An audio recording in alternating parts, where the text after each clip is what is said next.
I've never found a love like this. There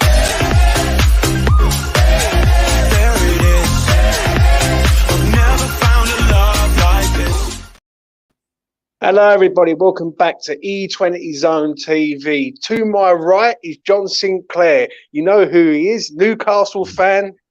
They're flying. We're not. We're going to talk about it tonight. John, how are you doing, man? Big up to you, James, my guy. Hope you're okay. And yeah, it's been a pretty good few days for us. Like, you know, found out the Carabao Cup for the first time since 1976, and the first time in the new Wembley ever. And the last time regular Wembley appearance back in 1999. So, look, as a football fan, Newcastle fan, I'm over the moon. Yeah, listen, mate, I envy you massively, but we've got a big game Saturday night, 5:30. Let's talk about Newcastle and this season. John, you're flying, right? You've got a solid defence. You've got a really good goalkeeper. You've built from the back, Eddie Howe. Do you see yourself getting top four this year? I don't see why not. Excuse me. Sorry about that. I don't see why not, because I'm being positive this season. Let's be real, because we only consider 11 goals our season in the Premier League. I didn't expect us to be in this position. Not only that, I mean, it should have been a 5-year plan, 5-year project, right? But we're so early into the season. We've done the project early, right? Eddie Howe's come in, right? Is he a big enough manager to take us forward? And I said, I'll give this guy a go. I trust the process. I trust his ownership, yeah? And what he's done, right? He's done remarkably well. He's done a fantastic job at Newcastle United. I mean, brought in the players we just needed fixing. In the first window last year, he needed to bring someone in that needed fixing. Kieran Trippier, Bruno Guimaraes as well, Dan Burn, Chris Wood, you know, and it's took off really, really well. And in the summer, I mean, we only brought in 3 or 4 players since. Sven Botman was one of them. He's been absolutely outstanding this season, really has. Really good player, yeah. He is. I mean, Isak as well. Look, I think it's been fantastic. He had that injury as well, but he needs a full season, big time. I truly believe this guy's going to be amazing. Matt Target's out injured at the minute in time. Dan Burr's taking his place. He's doing really well. We're defending so properly. The problem is, right, off late, we're creating chances, James, but we've got to take them. We've got to put them away. And we have not been putting them away enough now. I think the goals to stride up a wee bit. But at the end of the day, right, I mean, we're doing all right. And Chris Wood's gone away off on loan to a permanent side at Forest. Shelby is gone. We should have had those replaced. Now we sold ourselves short. I mean, you're going to call on to Bruno later, I'm sure. Yeah. But Callum Wilson's not firing all cylinders at the minute, unfortunately. I mean, he's way off the pace. He looks a bit sharper, but again, way off the pace. And yeah, we definitely need another striker and definitely midfielder in. But I just hope that we come through unscathed between now and the end of the season. Now we've got Anthony Gordon on board. I think it's going to be all right. I think it's going to be cracking. And we've got one of your lads as well, Harrison Ashley. I know, mate. I don't know a lot about this guy. Pains me, John. It pains me. I know. I know. I don't know a lot about Harrison. I don't know a lot about him, by the way, but I heard he's really, really good. Yeah, he's a good player. Quick, good assist as well. He's going to be the future Kieran Trippier at right back. And you know what I mean? But let's be real. I think he's going to be fantastic. But onwards and upwards, I guess. Listen, just to say about Harrison Ashby, for me, it's a bit of blow for West Ham. Some West Ham fans are very much, he's a young lad, like, let him go. I do believe you've got a talent there for £3 million, and I think it's no risk signing. Do you know what I mean? I think you can develop, you can make him better, everything. Yep. John, let me put this to you before we sort of move on to other subjects. What would you rather right now? Champions League or a cup? That is a very good question. I asked that question about 3 or 4 weeks ago. I've always said Champions League because that's where the prestige is, the money is coming through. And, you know, you get better players coming through the door. You play to get better teams as well. Because we, as a football club, deserve Champions League. Got proper owners. We get 52,000 packed out each and every week. And we deserve it. Do you know what I mean? But get the Champions League, get top 4, and go from there. We got plenty of time to win a trophy, by the way. But looking back now, right? I mean, win a cup first, which I think would beat Man United. I really think would do, James, and then push on for Champions League. Yeah, So and do you know what? It could be a springboard for you to get Champions League. Could you imagine if you win the cup, the whole of Newcastle is bouncing then? Yeah, that's the first time they've won a cup since I think it's 78, I think you said. And then they go on, 76. Yeah, so they go on and push on. Yeah. And you know what I'm saying? So for me, my sort of thing, I actually do think Newcastle do get top four. I think I look at their team as a West Ham fan. I look at the defence. The defence is rock solid. There's not a problem on that defence. I think Nick Pope is a steal that you got from Burnley. And I look at it that you've got goals in your team and you don't concede many. The only thing with Newcastle that could do them this year is draws. If they don't, because I think they've drew so many games where they should have won, and they're just 0-0s or 1-0s. And I think the other way against Leeds, they hit everything other than the back of the net. Do you know what I'm saying? So if they turn the draws into wins, then I think they will 100% get top four. Because I look at the teams around us, I just think you're defensively more stronger than them, if I'm being honest. I'm going to move on, John, to this. Right? It's this. Will Bruno Guimaraes be a huge loss? Who will replace him? Obviously, Saturday's game, you're missing him. You're missing Isak from what I'm hearing. Two big players for you lads. How do you replace them, mate? For me personally, that's where we should have got a midfielder in the coming as well, but we missed that boat. I mean, Jelvia's gone. I mean, look, he's moved on. We wish him all the best. Simple as that.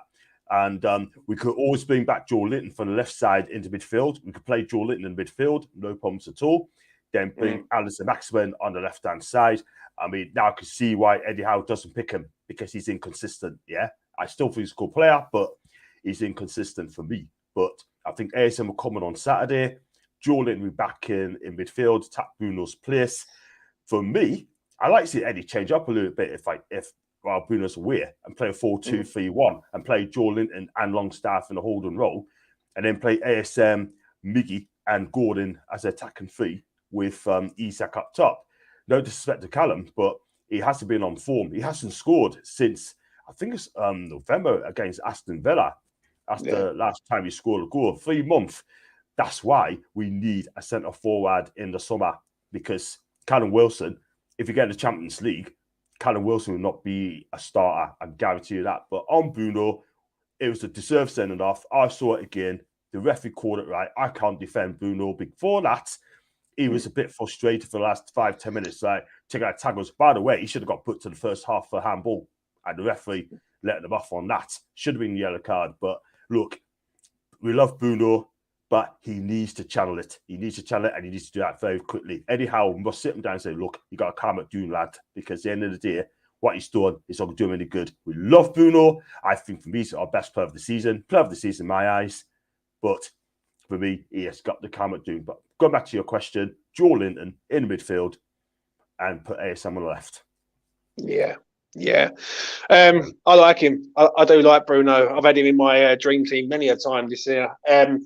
I look at him and I look at Paqueta, and there's always been a sort of rivalry there, especially in the Brazil national team. I did see the challenge the other day, and I was quite shocked in him. I didn't think he was like that as a player, but obviously he gets frustrated, and things happen. But do you know what? It's going to be interesting to see what happens moving forward with him. I'm going to get to this, John, with you. Give us your thoughts on West Ham this season for what you've seen as a rival fan. Okay, but West Ham not being that great this season, if I'm quite honest with you, sort of thing, and you're fifth from bottom for a reason. Yeah, I think you've been quite inconsistent in my eyes, mate. But at the end of the day, I still think you have enough to get a relegation. I think scoring goals is a little bit of a problem for you, and you've been losing some games as well. So, like I said, I haven't seen that much of West Ham, if I'm honest, but what I've seen is just not being great, if I'm quite honest. However, I mean, if you look at it, I mean, you got beat off Wolves, you done it against Brentford in the Cup, and it's your home form, mate. Your home form's letting you do it at this moment in time. You know what I mean? and we need to get a win very, very quickly. And Mikel Antonio, I don't understand why he's starting. I really don't know why, because why is it? I mean, Schumacher, I'm a big fan of Schumacher because I do watch Italian football, and he's been fantastic for Sassuolo, but he needs time. He needs time. They're not in the Premier League. He's a big guy. He will get goals given the right service. But I think your formation's best of 4-2-3-1. That Moroccan lad you've got as well, from Rennes. Again, yeah. Again, he's a good defender. He really, really Brilliant. is. I don't know what's happened to him.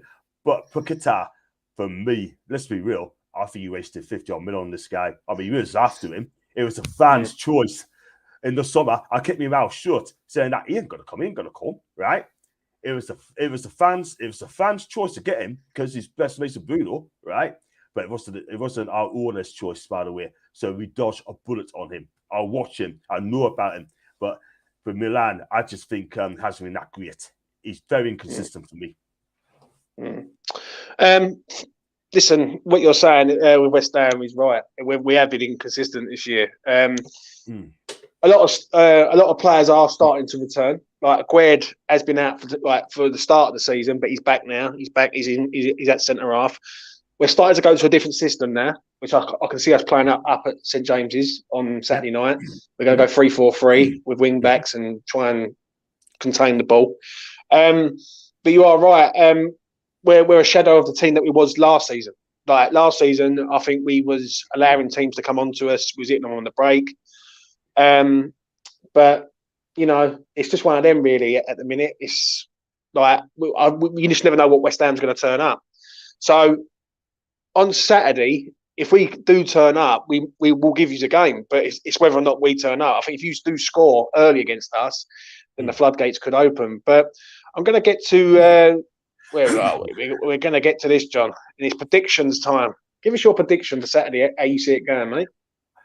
I think we win, but you've got to score early. That's the thing. We definitely have possession of the ball against you. Yeah, we're a different side, different animal. But this game, we've got to have to win. You're coming to St. James on poor form. You just beat Everton as well, didn't you?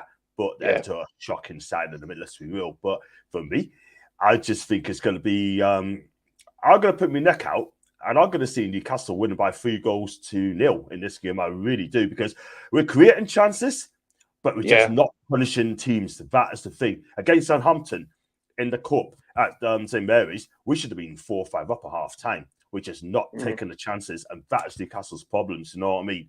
We missed so many chances. Joe Willock missed chances. Sean Longstaff missed a couple, but he's been fantastic on Tuesday night. If Sean Longstaff is on fire and on form, then I guarantee you he's going to score again. I really do. But for me, I'm going to go 3-0 to Newcastle. And we have to win that game to stay in the top 4 race. Because these are sort of games now, James, we're going to have to win and get that right. Get that right. Yeah. Win that game at Springboard our season. We just might beat Fulham, right? Only just. That's when Isak scored tonight. But I can tell you now, I don't think Isak could be playing because of the head injury he had. You have to take a break for a week. So I don't think he'll be playing. Bruno's definitely got a 3-game ban. He won't be playing. But other than that, I could just see Joe Linton in the midfield, ASN coming in on the left-hand side. The back four speaks for itself. Yeah. I just don't know in this game. That's the one thing I will say with West Ham. The last 3 games for us, we've played Brentford, second string, done okay. Everton, 2 bad teams. Derby County, a team where we should be winning and we won comfortably. The only thing I will say is I've noticed that we are starting to score goals again where we were struggling to, right? And Newcastle will come forward against us. That's one thing I can guarantee. They're going to come, yeah? Which might suit us down to the ground. I don't think we get hammered at your gaff, but I think we could lose. Like I'm not going to say it could be like a 1-0 or something like that. I think we're going to set up in a way to sort of be defensive minded, allow Newcastle to come on, and then hopefully try and hit them on the break. I think the longer the game stays as a 0-0, I think the more chance we've got of getting something out of the game. I really do. I think if Newcastle score early, your crowd will be up, and then it's just going to be hard Saturday night. Do you know what I'm saying? We played you last year. I think we won 4-2 on the opening day, if I remember rightly. memory serves me Yes. right. You scored first, and then we got a goal straight back, and it was just backwards and forwards. And that was the game where Antonio sort of really turned up in that game. And I think Antonio has to turn up in this game against Botman and Shah. I think if he goes 1-on-1 with Botman, there's no chance. I think if he goes 1-on-1 with Shah, I think we've got a chance. Like I think Botman's a quality defender. I think Shah can be got at. I think Shah's the one with the little mistake in him from time to time. But I think Botman's phenomenal. I'm actually going to say a draw in this game. I think West Ham can get a draw up there. You do like a draw against sort of them sort of teams, like teams like us, and I think we can get a draw up there. But I think if you do score early, I think it's game over, and I think we get beat. Do you know what I mean? I don't think we get hammered. I'll be very shocked if we got hammered because Moyes' teams don't get hammered. Like they lose, but we just don't get hammered 3s and 4s anymore. Do you know what I'm saying? But it's going to be interesting. John, I'm going to thank you very much, mate, for coming on tonight. I really do appreciate it. No problem, mate. No problem. I just seen a couple of comments here as well, especially from Kevin. And he's basically said about Bruno Guimaraes, player of the season. Cam Doom, mate. Newcastle are still a 10-pack club. You have won nothing. Well, Kevin, can I say something to that, Kevin, mate, right? I mean, if you're listening, right? We're in the Flanders Carabao Cup, right? Okay, you're right. We haven't won since 1969. I get it. But we are a project club. We are a project club, right, which is going to move forward. And we are going to rattle the big clubs like Liverpool, Chelsea, and Tottenham, and they're all below us at this moment in time. Yeah, we're having a cracking season, and Bruno Guimaraes will be our player of the season because he is that great. Maybe you should look at Paqueta's performance, mate, before we have a go at Bruno Guimaraes because he is levels at the minute. And Lucas Paqueta, let's be real, yeah. But I'm coming down, right? Watch his performance. This guy has been an absolute baller this season. He really has. So, do your research, son. Come back to us. Oh, and by the way, and he also said as well about the PIF, saying that we spend our way. No, we're not. We're buying players. We caught up with Mike Ashley, right? 50-year Mike Ashley. No, unambitious, right? Don't want to spend the money. And here we are to come in and fixed up what's need to be done. So what do they expect us to do? Have Steve Bruce as manager, Ashley's order, and get us relegated. Is that what you want, Kevin? It ain't going to happen, my guy. I must admit, how you look at it with Ashley is how I look at it with our owners. I think as soon as we get our owners out the door, I think West Ham can go to a level like this. Like I must admit, I remember speaking to you to round this up. I remember speaking to you a year ago after the game, and you said about Ashley and everything, and you were saying, right, he's got to go because he's just not doing anything. It's a bit like the same with our owners right now. I think if we take our owners out, put ambitious owners in there, I think we can get to a standard where we have been over the last 2 years. Do you know what I'm saying? So it's going to be interesting to see. But if you win the Carabao Cup, great. If we can win the conference, great. Great. We will both take Europe next year. Do you know what I mean? But listen, John, thank you very much, mate. I really do appreciate it, as always. No problem, mate. Thank you so much for having us on. Thank you. No worries, man. Take care. Anyway, before I round this up, please do smash a like on the video. Please do subscribe to the channel. Goes a long way. Really helps me out. I'll be back tonight, 10:15, with all the lads to talk about Newcastle. Will Thomas Souček play? What system we're going to play? And basically, can we get anything there? So check it out, 10:15, E20 Zone TV. That's been John Sinclair. Go and subscribe to his channel. Take care. Peace. There it is. I've never found a love like this.